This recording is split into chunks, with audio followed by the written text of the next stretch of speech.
Glória a Deus, estou tão feliz de estar aqui. Primeiro, rever alguns rostos que eu vi no carnaval, alguns que eu conheci. Meu amigo, o pastor André, a Lúcia, sua família. Obrigado aos pastores da casa por abrirem tão gentilmente esse púlpito. Prometo pregar só umas 2 heresias nessa noite. Aí depois o pastor Rafa corrige aí. Para quem não me conhece, eu, além de pastor lá em Mogi das Cruzes, eu sou fundador e líder para a glória de Jesus do Ministério Arca. Ministério de Louvor, Adoração e Missões, que nós estamos caminhando desde 1999 com ele, efetivamente desde 2002.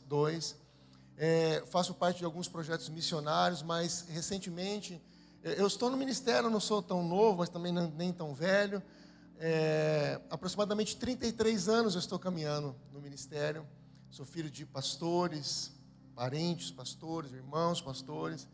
E desde quase 30 anos eu pratico mesa, eu gosto da mesa. Eu gosto do culto, eu gosto do ambiente de adoração, mas eu gosto da mesa. A mesa é um lugar que eu coloco pão, mas você também coloca pão. Todo mundo come e todo mundo sai edificado. E intencionalmente a gente faz mesa com ministros de louvor, com pastores. Nós conhecemos pastores, ministros de louvor, conhecidos e desconhecidos. Nosso foco não é a fama, é o coração. E nos últimos 10 anos a gente está fazendo um projeto chamado que é a União de Ministros. Eu e o pastor Ademar de Campos e alguns pastores colaboradores. Nós temos andado o Brasil e a gente fez aqui no sábado de manhã com ministros de louvores e pastores, mais de 200 ministros. Foi tão precioso, irmãos, tão precioso.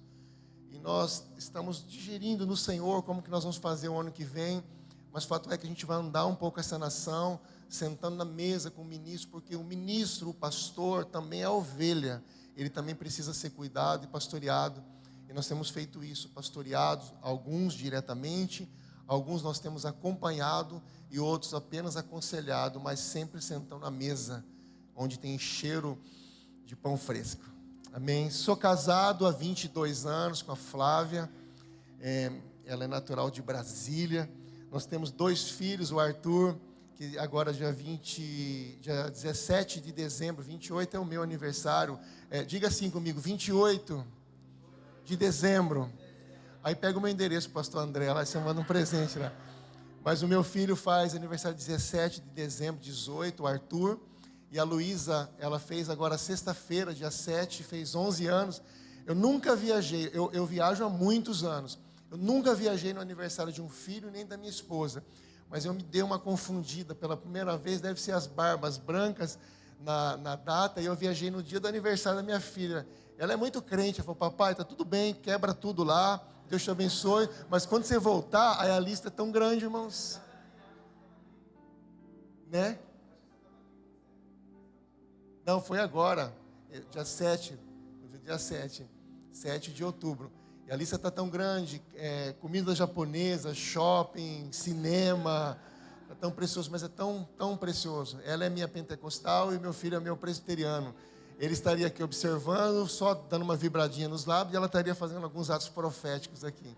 Essa é a minha família. O André já apresentou o Rafa caminha com a gente. Fica de pé, vou te apresentar melhor, vira para a igreja, dá 2 rodadinhas. Amém, Rafa, Deus abençoe. Rafa é um pastor em Itatiba, sua esposa, Luísa, seus filhos, a Ana e o... Fugiu aqui. Peraí. Fala que me deu branco. Henrique, oh meu Deus do céu. Meu Deus do céu, deu branco.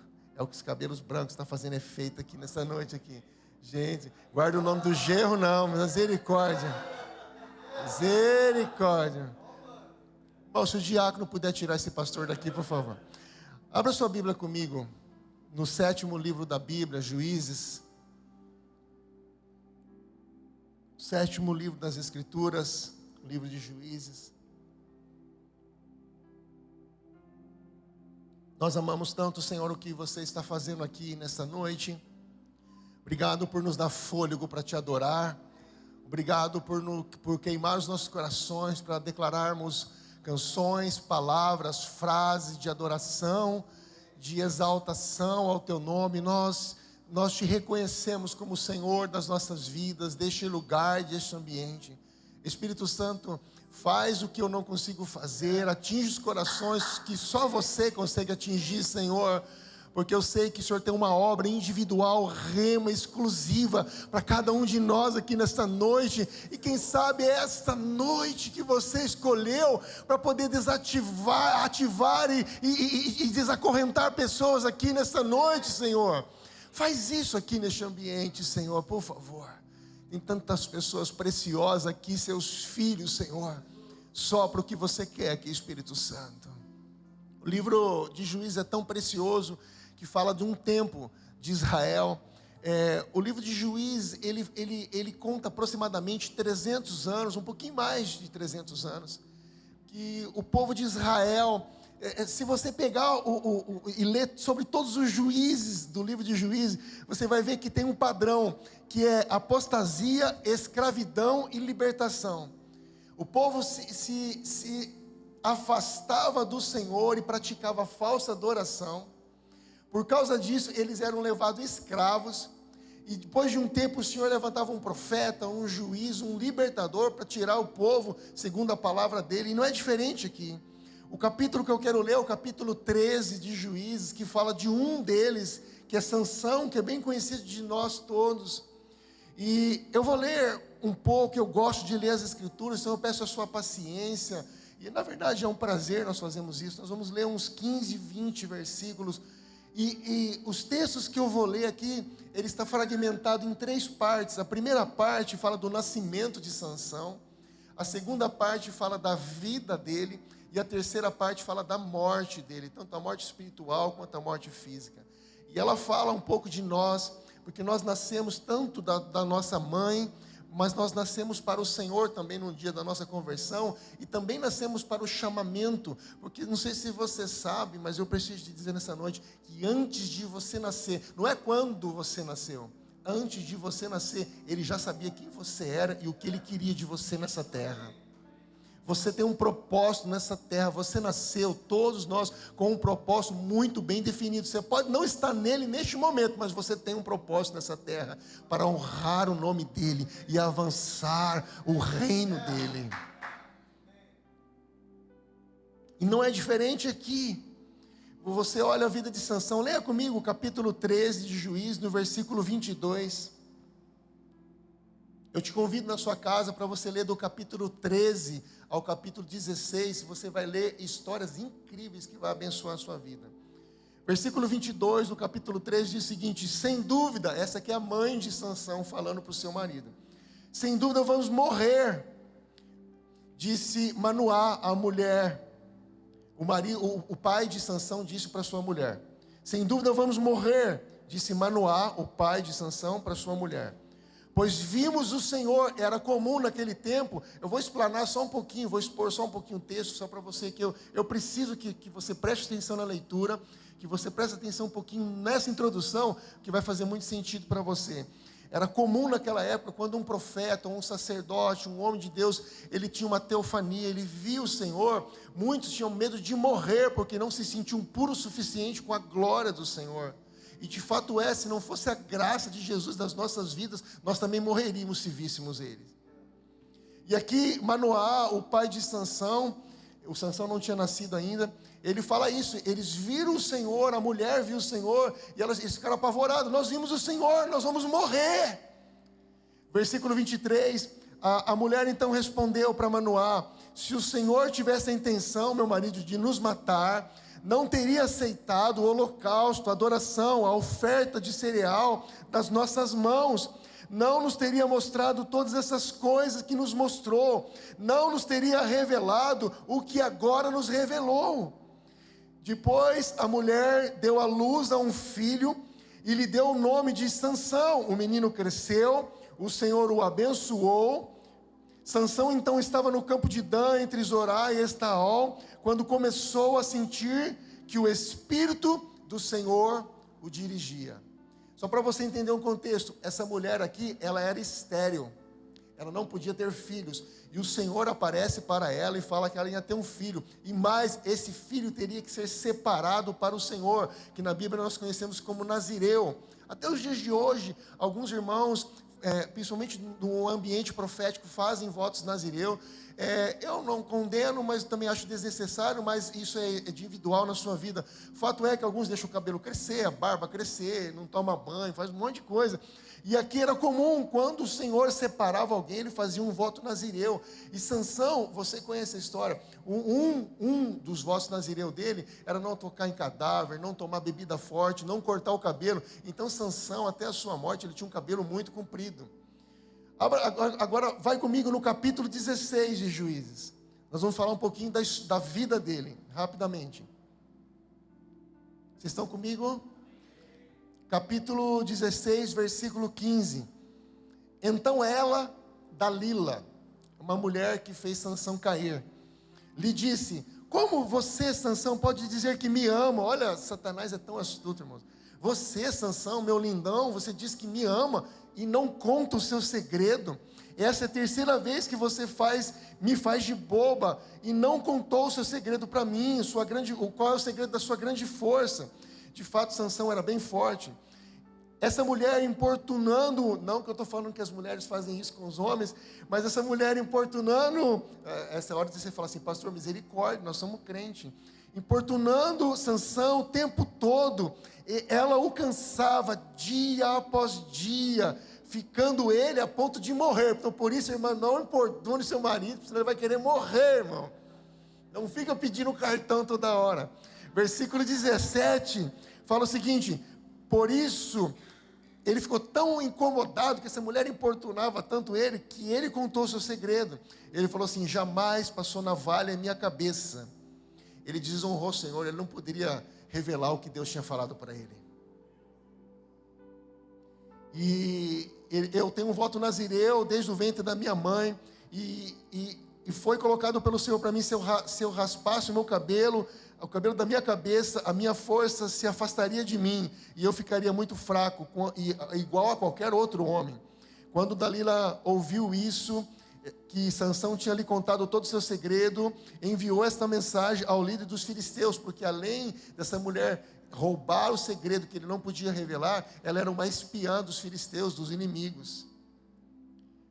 E fazendo dormir no seu colo com um cafuné, ela chamou um homem para cortar o seu segredo. Quando você revela o que não é para revelar, Satanás, ele vem e corta o seu destino. Então esse homem cortou, tipo um barbeiro cortou o seu cabelo, e assim começou a subjugá-lo. Olha que mulher diabólica, irmãos. Ela tira o segredo dele, ela engana ele, ela é espiã dos seus inimigos. E quando ele está dormindo e vem esse homem cortar o cabelo dele, ela começa a amaldiçoar ele.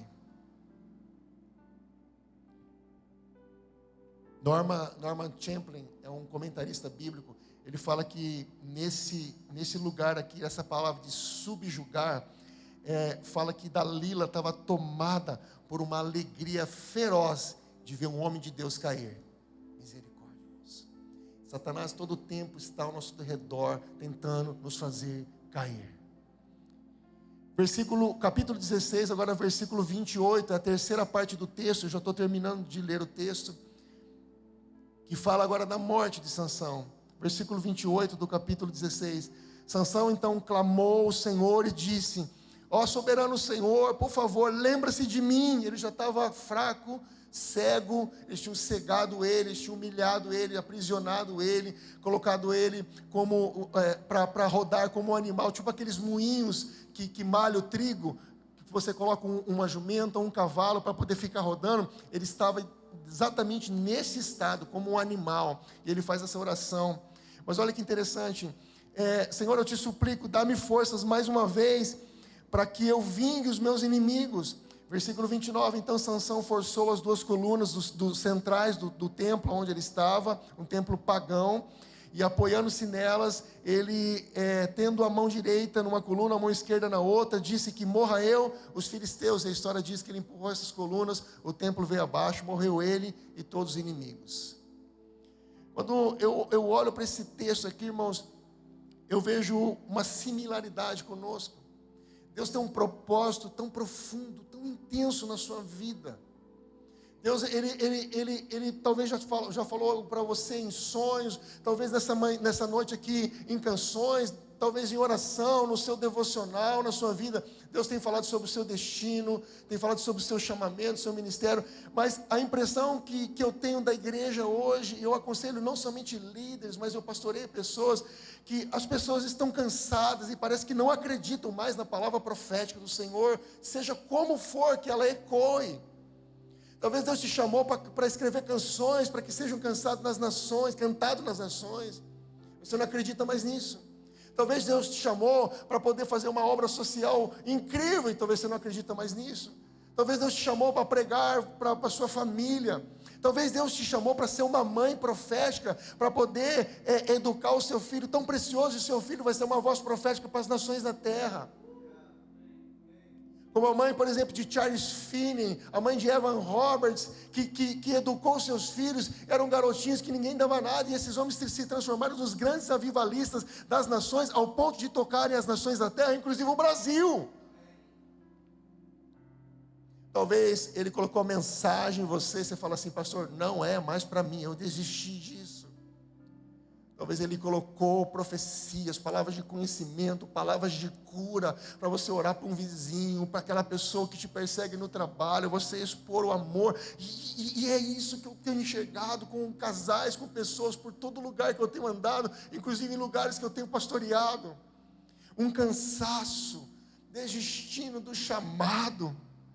Sansão, se você olha para o nome dele, o significado é ensolarado, abençoado, consagrado. Mas quando você olha para a história dele, você não vê isso.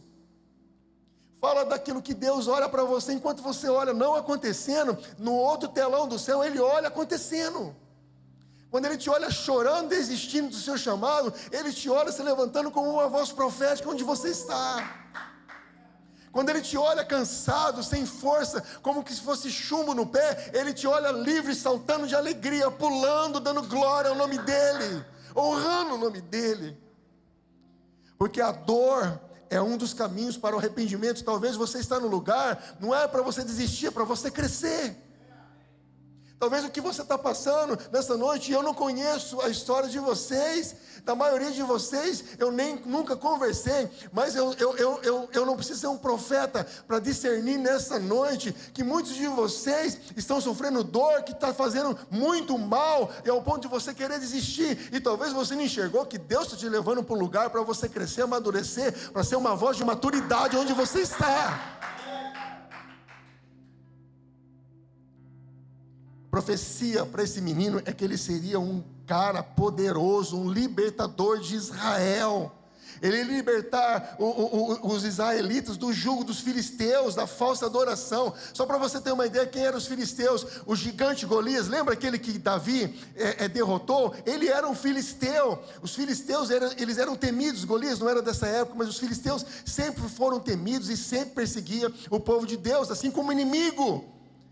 Mas o fato é, mas que o que habita em nós não nos faz temer o inimigo. Ele tem mais medo de você do que você dele. Ele não vai tomar bebida forte, isso fala de embriaguez. Ele não deve tocar em cadáver, ele fala daquilo que não é consagrado. Ele não pode comer nada impuro, ele não vai cortar os seus cabelos. Deus tinha uma palavra para ele, e talvez Deus está falando para você o que Ele quer da sua vida.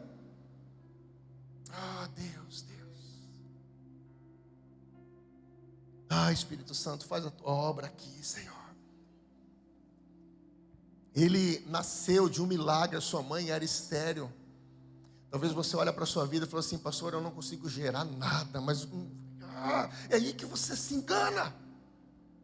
O lugar que Ele te colocou é um lugar para você amadurecer ao ponto de acontecer um milagre, ventre curado para gerar esperança para as nações da terra. Sua dor hoje é uma profecia da manhã. A sua ferida hoje é uma cicatriz de testemunho amanhã. Deus.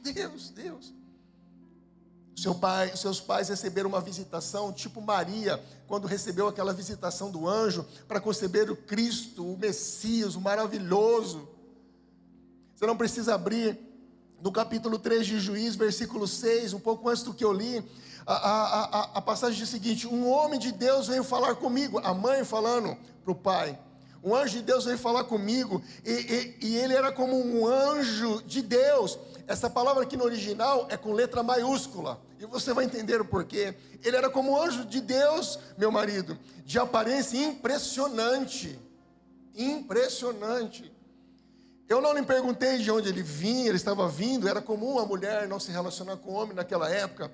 E ele também não me disse o seu nome, eu não perguntei, ele não falou. Mas ele me assegurou: você vai dar à luz um filho. Você está estéril hoje, mas eu te digo, você vai dar à luz. E aí Manoá orou dizendo ao Senhor: Senhor, eu te imploro que o homem de Deus que enviaste para falar com a minha mulher volte para nos instruir sobre o que nós devemos fazer com esse menino que vai nascer. Escute isso: esse homem, quando ouviu da mulher que o homem de Deus apareceu e liberou a palavra de vida na morte, ele não questionou se o menino nasceu. Ele questionou: Senhor, aparece de novo porque o menino vai nascer. Sabe o que é isso? Fé. Ele não questionou se ia nascer. Olha, é meio impossível, minha esposa é estéril, não sei se vai rolar. Ele não falou isso. O homem de Deus falou que vai nascer, vai nascer. Aparece de novo para nos conduzir como? Deus ouviu a oração dele, e o anjo de Deus, com letra maiúscula, novamente veio e apresentou-se para ele. Versículo 17 do capítulo 13 fala: Manoá então pergunta: qual é o teu nome? E o anjo responde: o meu nome é Maravilhoso. Essa palavra que foi usada para traduzir maravilhoso é a mesma palavra usada em Isaías 9:6. Seu nome será maravilhoso, conselheiro, Deus forte, Pai da eternidade, príncipe da paz. Então é possível que o próprio Cristo apareceu para Manoá para poder gerar do ventre da mulher estéril. Cara, eu não sei você, mas eu sinto a presença do Cristo aqui. E talvez é isso que ele está querendo dizer para você nessa noite. Você está olhando morte, eu olho vida. Você acha que não vai dar? Eu te falo, vai dar. Se levante, se levante. Sansão, ele teve o seu propósito revelado. Ele tinha uma missão, um propósito, um destino. O Espírito do Senhor estava agindo nele, ele tinha uma unção poderosa, e ele tinha tudo para dar certo. Mas por que esse homem começou tão bem e terminou tão mal? A Bíblia diz que ele se levantaria como juiz para julgar a nação de Israel por 40 anos, mas a Bíblia também diz que ele morre no meio do caminho e só reina como juiz por 20 anos, talvez muito parecido comigo, com você. Que desistimos no meio do caminho, desistimos do nosso casamento, desistimos da nossa vida de devoção, desistimos da nossa vida de adoração, desistimos da nossa vida de leitura, desistimos da nossa vida de propósito, desistimos da nossa vida de honestidade, de simplicidade, de humildade, de princípios de caráter. Deus.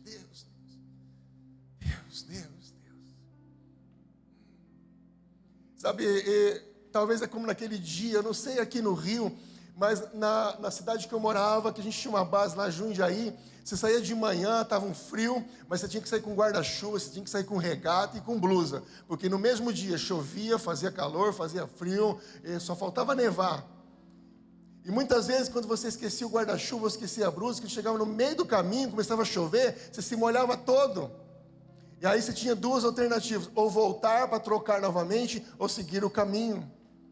Talvez muitas vezes nós estamos sendo molhados pelas circunstâncias, periclitâncias da vida, e nós queremos desistir, voltar, aí a gente vai pela metade do caminho, volta, desiste, sendo que o Senhor fala assim: mergulha, deixa a minha água te tocar e vai para o seu destino, chega molhado lá, chega encharcado da minha presença.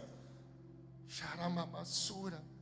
A Bíblia diz que Sansão, nós lemos sobre isso aqui, morreu tragicamente, cego, envergonhado, girando aquele moinho e soterrado nos escombros, porque nem sempre o bom começo é garantia de um bom fim. Eclesiastes, no capítulo 7, versículo 8, melhor é o fim das coisas do que o começo. Mas se você começar bem, temente ao Senhor, você imagina onde você vai chegar. Eu quero dar alguns conselhos pastoral Deixa que doutrina os seus pastores falam, mas eu quero dar alguns conselhos pastorais nessa noite para você, para a sua vida, para o seu chamado. Sansão, primeira coisa que eu olho nesse texto, Sansão escolheu, escute isso, ele escolheu andar sozinho. Sansão não tinha amigos, Sansão flertava com o inimigo. Sansão, ele andou por conta própria. Ele não prestava contas para ninguém. E mais do que isso, ele nunca se sentou na mesa do conselho. Eclesiastes no capítulo 4, versículo 9 diz que melhor é serem dois do que um. Porque se caírem um, levanta o outro. Mas ai do que estiver só, pois caindo não haverá quem o levante. Não ande sozinho. Ah, pastor, você não conhece a minha história. Eu já fui tanto traído. Sim, irmãos, tem pessoas que nos traem na caminhada. Pastor, eu já fui tão humilhado. Sim, tem pessoas que nos humilham. Mas não ande sozinho. Tem homens e mulheres de Deus a cada instante que Deus está levantando e Ele vai direcionar você. Você tem pastores nessa casa, você tem líderes nessa casa. Sabe, abre o teu coração. Não deixe, irmãos, que explode aquilo que Satanás está plantando como uma semente que parece escondidinha lá no escuro, até ela germinar e crescer como uma árvore do mal e dar frutos do mal. Não deixe Dalila te ludibriar, te enganar. Não deixe, irmãos, por favor. A Bíblia fala de nós confessarmos as nossas culpas, os nossos pecados uns aos outros, porque assim haverá cura. O próprio Senhor Jesus, Ele não andou sozinho, Ele andou com os seus discípulos. O apóstolo Paulo, ele tinha uma equipe, e mais do que isso, ele tinha um grande amigo, Lucas, que não, o evangelho de Lucas fala de um discípulo que não andou diretamente com Jesus, mas pesquisou sobre a vida de Jesus, e queria ouvir quem era Jesus através do apóstolo Paulo, e se transformou em um grande amigo, um grande escritor das coisas de Paulo. Não ande sozinho. Timóteo, nas escrituras, ele tinha Paulo que ensinou sobre liderança. Moisés tinha Jetro, seu sogro, que lhe dava conselhos. Josué tinha Moisés, que lhe orientava. Davi tinha Natã para corrigir. Jonatas, seu melhor amigo, a qual ele honrou muito tempo depois, quando Jonatas morreu, que era o filho de Saul. Quando Saul morreu e Davi herdou o trono, tinha um menininho lá, o neto de Saul, Mefibosete, que na fuga, porque era comum um rei matar os descendentes daquele reino que ele tomou, ou que ele herdou, para que aquela geração não viesse a crescer e tomar o trono. E Mefibosete, a babá dele, nessa desesperança, nesse medo de Davi matar o neto de Saul, foi tentar sair correndo. O menino cai, tropeça e fica aleijado pelo resto da vida. Passa alguns anos, Davi manda chamar, e a mensagem de Davi para o menino é: o rei está te chamando, venha. Aí a Bíblia fala que Davi colocou esse menino na mesa dele, como na mesa da graça. Ah, Deus, encontre pessoas que se importem com você, mas procure também se importar com pessoas. Cara, que conselho incrível. Porque andamos sozinhos. Excesso de confiança. Nós achamos que nunca vamos cair. Nós achamos que nós temos a última resposta para tudo. Nós achamos que nós temos a última canção do Brasil, a última mensagem do Brasil, o último grande invento do mundo. Nós temos a última moda do mundo, a última isso, a última aquilo. Porque nós andamos sozinhos. Alguns de nós têm dificuldade para se relacionar. Eu sei que fala de temperamento, eu ando com psicólogos, eu sei disso, irmãos. Mas nós devemos nos esforçar para nos relacionar. Devemos ser intencional nas nossas mesas. Deixa eu te dar um conselho. Um dia um casal falou assim: pastor, eu sinto que a gente precisa se conectar mais. Eu sinto que nós como igreja precisamos orar mais, precisamos estar mais perto. Eu falei: irmão, verdade, a oração é principal e é o top da lista. Mas faz o seguinte, abra sua mesa e me chama para comer. Você vai ver como nós vamos se relacionar. Você vai ver como algo sobrenatural vai acontecer. Abra sua mesa para comer, irmão. Chamar para poder, no Outback, pode me chamar junto. É sentar para comer, tomar um café, um pãozinho fresquinho. Só para você ali olhar no olho da pessoa, compartilhar Jesus, dar testemunho daquilo que Deus está fazendo. Você não tem ideia de quanto isso pode edificar e salvar a vida de uma pessoa. Nós deixamos de caminhar com pessoas porque nós temos a decepção enraizada em nós, a traição enraizada em nós. Nós também deixamos de andar com pessoas porque nós não queremos pagar o preço da aliança. Irmãos, não tem como nós não pagarmos o preço da aliança, eu com você, você comigo, quando a gente olha para a cruz e vê o preço que Jesus pagou por nós, irmãos. Nós queremos receber, irmãos, mas raramente nós queremos dar. Nós temos dificuldade para confessar. Muitas vezes nós ficamos com a cara amarrada, que as pessoas têm medo de chegar perto de nós. Eu estava em Manaus pregando, e eu vi um menino, um jovem, mas com uma cara tão firme, que eu achei que ele ia me dar uma facada depois da mensagem. E o Espírito falou assim para mim: vai lá e abraça ele. E acabou a mensagem, eu fui lá, comentando todo mundo, ele com a cara amarrada num canto. Parecia que ele não gostou de nada que rolou na noite, não gostou da mensagem, não gostou do momento de adoração, não gostava da igreja, não gostava do pastor, não gostava de ninguém, não gostava de Jesus. E aí eu fui lá, falei: cara, eu não sei se você acredita nisso, mas Jesus me pediu para te dar um abraço. Eu abracei, aquele cara começou a chorar copiosamente. Quando a gente se afastou, depois de alguns minutos chorando, eu vi que o rosto dele tinha mudado. Tem pessoas só que é um abraço seu. Você não sabe a cura que você vai gerar nessa pessoa. Há um dom, porque deixa eu te falar, há um Espírito que habita em você, que ele te dá um dom tão doce de jogar mel nas pessoas. O que habita em você é como mel, quando você abraça alguém, quando você ora por alguém, quando você libera Jesus para alguém, você não tem noção da doçura que exala da sua vida. Se você tivesse a visão aberta, sem haver, que ia jorrar rios de mel da sua vida. Isso dá um livro, né? Rios de mel. É meu, registra aí, Rafa. Não ande sozinho, você vai encontrar pessoas de confiança, mas também você pode ser alguém de confiança. Por favor, pare de falar das pessoas quando elas confessam algo para você. Guarde as 7 chaves para que o seu ministério se levante num ministério de confiança. Escute isso, eu não vim te acusar aqui, eu vim te aconselhar como um pastor. Eu conheço seu pastor, é meu amigo, ele sabe do meu coração. Eu vim te aconselhar, porque eu tenho a impressão no meu espírito que Deus quer liberar algo tão intenso aqui nessa noite, mais do que você possa imaginar. Meu pai pastoreou por 42 anos, e agora, dia 30 de abril, o Senhor o recolheu. E algumas semanas antes dele ser recolhido pelo Senhor, ele me chamou. Meu pai sempre foi bem fortão assim, ele estava bem magro, ele perdeu quase 50 quilos. Ele teve um câncer de pâncreas. E ele me chamou, como Jacó chamou seus filhos. E ele colocou a mão na minha cabeça e falou assim: filho, me perdoa. Meu pai tinha alguns recursos e ele pegou todo o recurso dele, investiu no reino, plantou igreja. Meu pai plantou mais de 12 igrejas, restaurou outras tantas, investiu em projetos missionários. Ele era um homem bastante simples e muito generoso. Ele falou: me perdoa para eu não deixar herança para os meus netos, financeira.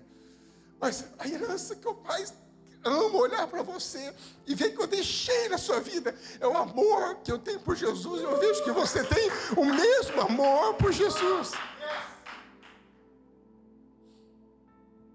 Amar Jesus acima de todas as coisas. E ele falou assim, e o que me deixa mais feliz é que você não está pegando o meu amor por Jesus e colocando no seu coração, você está desenvolvendo o seu amor por Jesus. Eu posso falar do amor aqui, e posso até transferir algo para você, mas é você que vai ter um relacionamento de amor e de paixão por Ele. Tem um filme que eu gosto bastante, chama 127 Horas, já assistiu? 127 Horas, depois você procura no Netflix, é muito bom.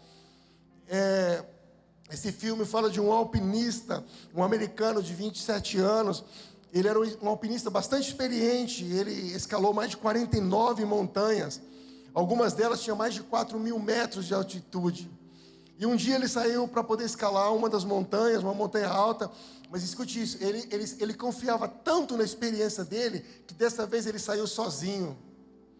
Quando ele sai sozinho, ele cai num buraco por causa de um acidente lá que teve, tipo um tremor, e uma imensa pedra rola e prende a mão direita dele, então ele fica meio que pendurado por aproximadamente 5 dias, não, aproximadamente não, 5 dias e 7 horas, e somando isso dá 127 horas, por isso que o filme chama 127 horas. Ele fica meio preso, meio pendurado, com a mão presa naquela pedra, e ele não tinha como escapar, não tinha como ligar para alguém, não tinha como ninguém ouvir ele. E nesse lugar onde ele está, ele tem que tomar uma grande decisão. Eu tenho que sair daqui. Se eu conseguir tirar o meu braço daqui, eu consigo escapar. Aí sabe o que ele faz? Ele quebra o seu braço, pega um canivete e vai cortando os nervos e a pele, até o ponto que aquele osso quebrado com os nervos cortados faz com que a mão fique presa e o corpo caia. Quando você anda sozinho, você pode até chegar no seu destino, porque ele chegou no seu destino de salvação, mas se você chega com mais dor. A obediência te faz chegar na primeira classe. A desobediência, se você amar o Senhor, você até chega lá, mas você chega no pau de arara. Você entende o que eu estou falando? A primeira palavra de Deus para você faz você chegar no destino de primeira classe, mas quando a gente desobedece a palavra do Senhor, mas você ama Ele, você vai até chegar, mas você vai chegar numa classe bem difícil. Talvez você vai chegar de moto com um pneu empinado, uma perua Kombi com 100 step, andando naquelas ruas da Bolívia, que se você olhar, vai, meu Deus. O que eu quero te dizer, irmãos, obedeça o que Ele está falando, vai ser muito melhor para você. A segunda coisa que eu olho aqui no texto de Sansão, que nós lemos em Juízes, é que Sansão perdeu a capacidade de ouvir. Sabe por quê? Ele era muito arrogante, ele achava que ele tinha a verdade absoluta. Sansão, ele era egocêntrico. Talvez porque a Bíblia fala que ele nunca cortou o cabelo, talvez porque ele colocava aquele coque tipo Todd White, aí você achava a irmã da Assembleia de Deus do coque. Eu amo muito. Sansão não era ensinável. Uau. Juízes no capítulo 14, versículo 3, fala que nem o conselho dos seus pais, especificamente do seu pai, ele ouviu. Irmãos, isso é muito grave. A Bíblia diz que Sansão flertava com o pecado, ele não podia tomar bebida forte. Sabe o que ele fazia? Os textos de Juízes falam que ele andava nas plantações de uva, nas vinhas, cheirando a uva, flertando com o pecado. Ele não podia beber o vinho daquela fruta, mas ele queria cheirar aquela fruta. Outra coisa que a gente olha aqui, a Bíblia diz que ele tentando ser bonzinho, com boas intenções, ele toca num leão morto, que ele mesmo tinha matado, e ele não podia tocar em cadáver. Era esse o acordo de Deus com seus pais. Ele era separado do Senhor, não podia tocar em nada que estava morto. E aí esse leão, ele mata na ida e na volta. Depois, certamente de alguns meses, dentro da carcaça desse leão, tinha abelhas que produziram mel. E ele pega aqueles favos de mel, tocando naquele cadáver daquele animal, e leva para o seu pai comer. Ou seja, além dele pecar, ele queria fazer o seu pai pecar. Porque quando nós estamos na estrada da desobediência, além da gente estar afastado daquilo que Deus sempre quis para nós, nós levamos outros a se afastar dele também. Mas quando nós estamos no propósito do Senhor, nós levamos as pessoas ao destino que Deus sempre quis para elas na terra. E talvez a sua boca pode ser uma voz de liberação para essas pessoas, não voz de morte. Nós não fomos criados para ser serial killers, matadores de sonhos. Nós somos levantados para ser apontadores de destinos. Eu olho para os textos, eu vejo que Sansão perdeu a unção. Sansão perdeu a visão e por causa disso a posição diante de Deus.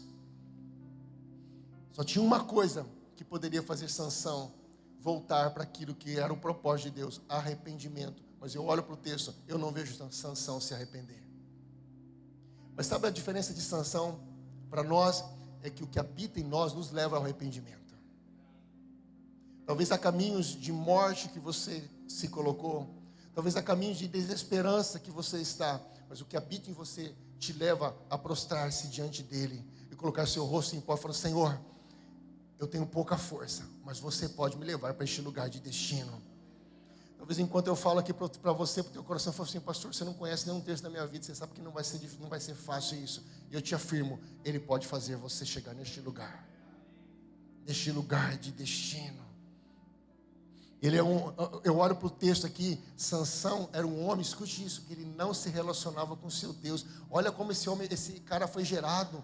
A mãe dele não podia gerar, a mãe dele era estéril. O próprio Jesus possivelmente aparece para ele e libera esse poder, esse algo poderoso. Ele foi um dos homens, se não foi o mais forte da terra, ele foi um dos mais fortes na terra, depois do Cristo, claro. Olha a posição que Deus colocou esse cara, mas ele não orava. As duas orações que tem de Sansão na Bíblia, um é ele reclamando de sede, e outro ele pedindo que a força voltasse, porque ele perdeu, para que ele matasse os filisteus. Escute isso, esse texto me chama atenção, André, porque ele está ali defendendo o nome do Senhor, e quando ele termina de matar os seus inimigos, ele fala: Senhor, eu estou com sede. Como se desse uma ordem para Deus: olha, eu fiz a sua obra aí, agora me recompensa, sacia a minha sede. E sendo que o caminho que Deus nos leva, que Jesus nos ensina, é olhar para Ele e falar que você olha para mim, olha para o meu trono, onde tem a nascente da fonte, e eu vou tocar você, que de você vai fluir rios de águas vivas. Ou seja, eu não preciso pedir para impor para Ele, dar ordem para Ele, eu só preciso amar Ele, que eu vou fluir nele.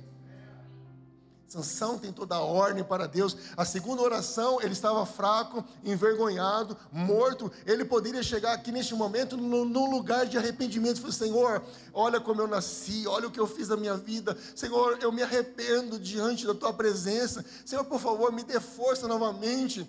Por favor, Senhor, me deixa cumprir o seu propósito. Mas a Bíblia diz que ele pede força para vingar o nome dele, não o nome do Senhor.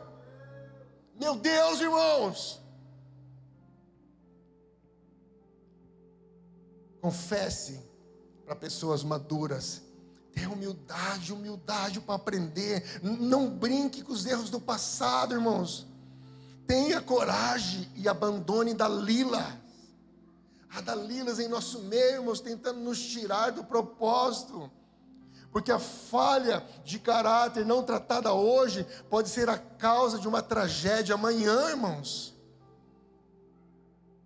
Deus quer nos levar para este lugar de arrependimento, para que nós possamos cumprir tudo aquilo que Ele quer, ou talvez já até liberou ao nosso respeito. Eu sinto tão profundo isso aqui no meu espírito, irmãos, que há tanta coisa boa aqui neste ambiente, há tanta chama boa nesse ambiente, André, há tanta coisa fantástica da parte do Senhor nessa casa, e talvez tudo que Ele quer, meu filho, se jogue na minha presença. Se lança na minha presença. A terceira e última coisa que eu olho aqui nesse texto é que Sansão não se submeteu a Deus. Uau. A Bíblia diz, irmãos, que ele rasgou um leão com as mãos. Olha o poder que Deus tinha liberado para este homem. A Bíblia diz que ele dominou chacais, ele matava centenas de inimigos. Uma das vezes, com uma queixada de jumento, ele matou quase 1000 inimigos. Olha o ministério desse cara. Talvez Deus está fazendo isso com você, te preparando. Talvez a capacidade tão incrível, talvez a coisas tão preciosas de dons e talentos que Ele mesmo colocou, dons espirituais, dons operacionais na sua vida, e você está fazendo obras incríveis, mas obras incríveis longe da presença dEle são obras mortas. Mas na presença dEle são obras que vão dar efeito, não só para a sua vida, mas para gerações e gerações, meus irmãos. Ele fez coisas extraordinárias fora, mas dentro ele nunca conseguiu dominar. Ele era um homem de uma excepcional exposição fora, mas dentro ele estava morto. Ele era um homem que se apresentava como um homem poderosíssimo para as pessoas, mas dentro ele estava destruído. Sansão dominou tudo que estava à sua volta, menos uma coisa: ele próprio. Talvez é este homem que o Espírito está falando, essa mulher que Deus está falando nesta manhã. Eu quero entrar neste homem, eu quero entrar nessa mulher, eu quero trazer isso para fora, a luz, as ruelas, as vielas mais escuras do seu interior. Ele pode iluminar e trazer luz, cura, restauração sobre isso, para que você cumpra sempre o que Ele desejou sobre a sua vida. Provérbios, no capítulo 16, versículo 32. Mais vale controlar o seu espírito do que conquistar uma cidade. Tiago, no capítulo 4, versículo 7. Portanto, submetam-se a Deus, resistam o inimigo, e ele vai fugir de vocês. Porque o que habita dentro de você é muito poderoso. É o que habita dentro de você que precisa vir para fora. O que está fora precisa vir para dentro. Aquilo que está fora precisa ser gerado no coração dele. Aquilo que está fora precisa ser tocado por ele. E aquilo que está dentro, que ele está gerando, você precisa colocar para fora. Não é uma troca, é um relacionamento. Sansão, ele brincou com a unção.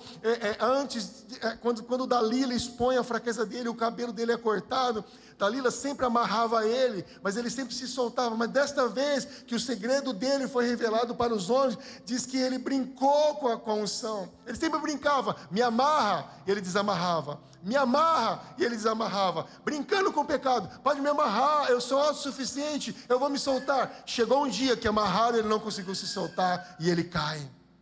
Não brinque com o pecado, não brinque com o pecado. Porque o pecado, irmãos, ele nos leva mais longe do que nós desejamos ir. O pecado, ele fica mais tempo do que nós gostaríamos, e ele custa mais do que nós podemos pagar. Por isso o lugar de arrependimento é o lugar que nós devemos estar. É este o lugar que ele sempre desejou que a gente estivesse. Ele brincou com a unção e comprometeu a missão. E quando nós nos comprometemos com a missão, ele libera a unção. Como eu creio, irmãos, que nessa noite Deus está tratando com alguns corações aqui. Eu sinto tão forte, tão poderoso isso no meu espírito. Talvez você ouve as minhas palavras nessa noite e fala: pastor, se eu contar toda a minha história para você, se eu contar de onde eu vim, se eu contar como é o meu relacionamento com a minha família, talvez você poderia falar: pastor, se eu te contar como estão as minhas finanças, a minha despensa, se eu te contasse como está a minha saúde, o Senhor me daria razão que eu não vou chegar em lugar nenhum. Pastor, parece que eu perdi o time, perdi o tempo do chamamento. Eu tenho um amigo, ele é um doutor, um judeu messiânico, um cara incrível. Ele fala assim: Emerson, vocês evangélicos, vocês olham para os textos e vocês não se aprofundam. E a gente estava conversando sobre Neemias. Neemias foi um homem que restaurou os muros e os portões de Jerusalém. Você lembra?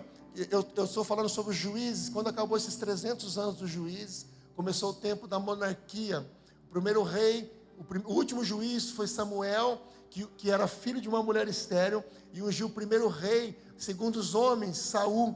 Depois ele ungiu também o segundo rei, segundo o coração de Deus, Davi. E depois o terceiro rei, Salomão, filho de Davi. Quando acaba esse período, o reino se divide: reino do sul, reino do norte. E isso vai mais ou menos 700 anos.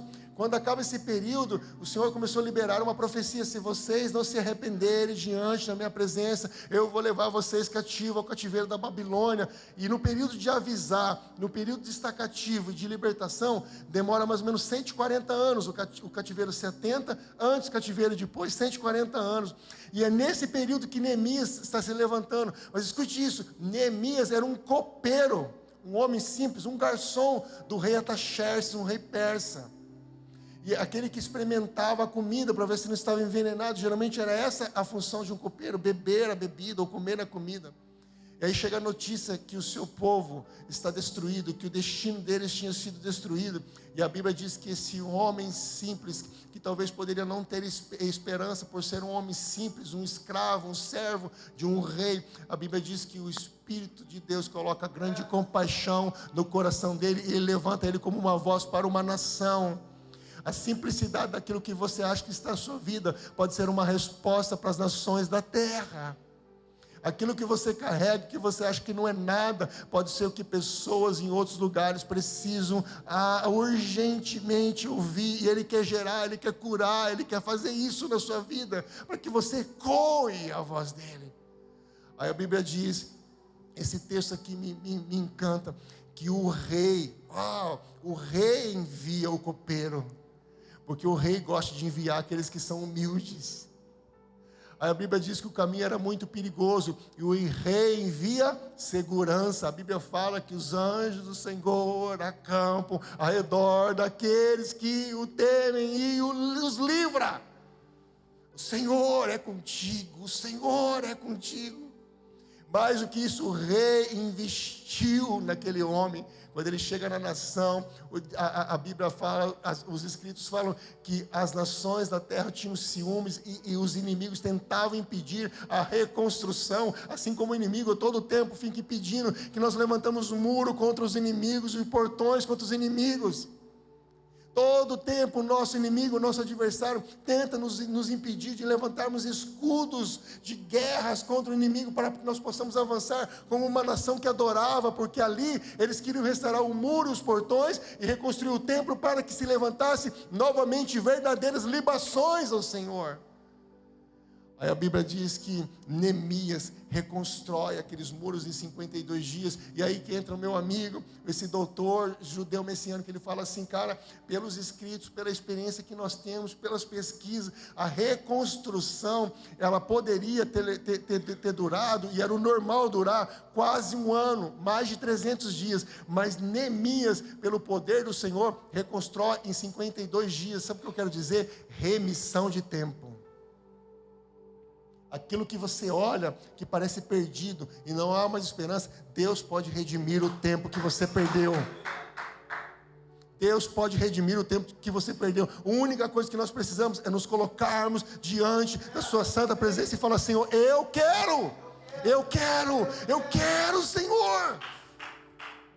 Senhor, eu cantava e não canto mais, mas eu quero cantar. Alguns anos atrás, a minha filha era pequena e ela sempre foi muito pentecostal. E nós entramos, e lá em Jundiaí, a cidade que eu morava, tinha mercados 24 horas, e que é maravilhoso. E um dos mercados que a gente foi de madrugada fazer uma compra, não tinha ninguém no mercado, só uma mulher no caixa, uma mulher na gerência e nós comprando. E aí a minha filha estava nos dias de muita canção espontânea, ela tinha 2 para 3 anos, e ela entrou dançando, dançava, e ela cantava assim, Ele me amou, Ele é meu amor maior. E ela dançava cantando naquelas prateleiras, passava, derrubava um salgadinho, Ele me amou, meu amor maior. E aí a gente foi para o caixa, a mulher, ela já estava com o olhinho brilhando, ela falou assim, como chama sua filha? Luísa. Aí ela despencou a chorar, falou assim, não, meu nome também é Luísa. Que coincidência. Deixa eu contar para o senhor, hoje eu fui curada aqui, ouvindo a sua filha cantar. Eu falei, eu gosto dessas coisas, porque eu ponho tudo em livro depois, né? Eu falei assim, me diz. Ela falou assim, olha, eu era adolescente, eu cantava tanto para Jesus. Minha mãe faleceu e meu pai era muito violento comigo.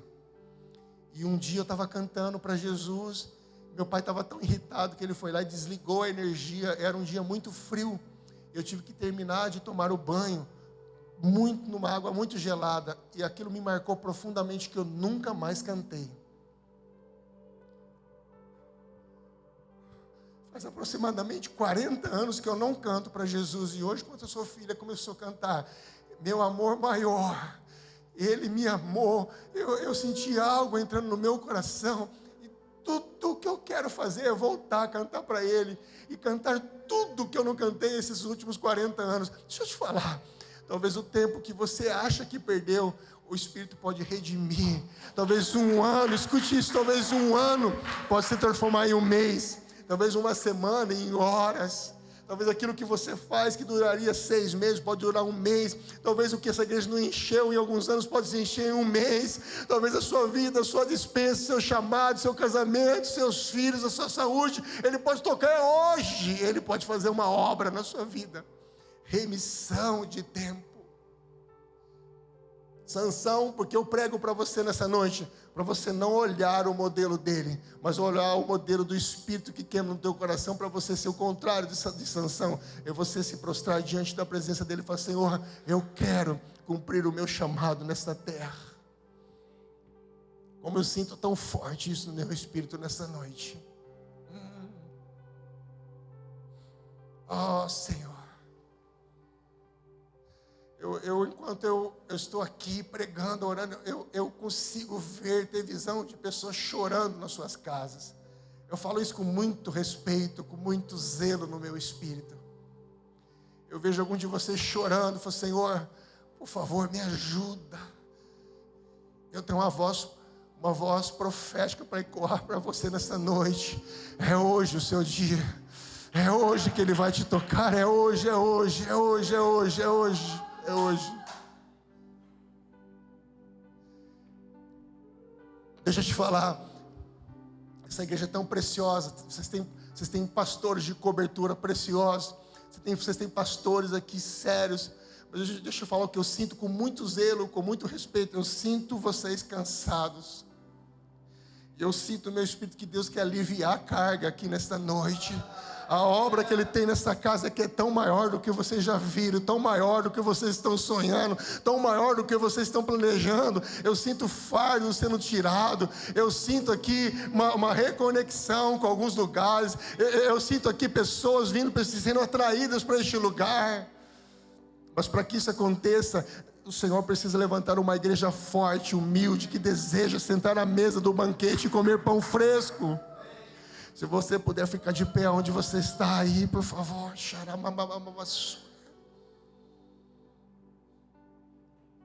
Faz a tua obra aqui, Santo Espírito Santo. Santo Espírito, você é santo, você é lindo. Alivia os cansados aqui nesta noite, Espírito.